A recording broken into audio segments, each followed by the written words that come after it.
اللہ کے نام سے شروع جو بڑا مہربان نہایت رحم کرنے والا ہے۔ ابو ہریرہ رضی اللہ تعالیٰ عنہ سے روایت ہے کہ بے شک رسول اللہ صلی اللہ علیہ وآلہ وسلم نے فرمایا، قسم ہے اس ذات کی جس کے ہاتھ میں میری جان ہے، تم میں سے کوئی بھی ایماندار نہ ہوگا جب تک کہ میں اس کے والد اور اولاد سے بھی زیادہ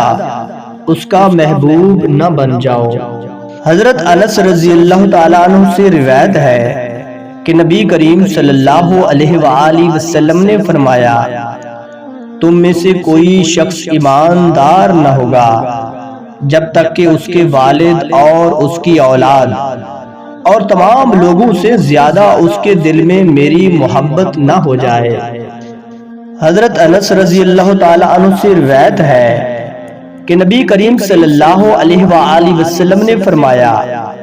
تین خصلتیں ایسی ہیں کہ جس میں یہ پیدا ہو جائیں اس نے ایمان کی مٹھاس کو پا لیا۔ اول یہ کہ اللہ اور اس کا رسول اس کے نزدیک سب سے زیادہ محبوب بن جائیں،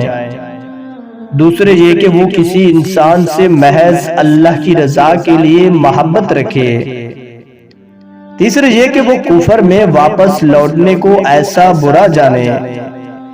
جیسا کہ آگ میں ڈالے جانے کو برا جانتا ہے۔ دوستو، اللہ پاک سے دعا ہے کہ اللہ پاک ہمیں نہ حدیث مبارکہ پر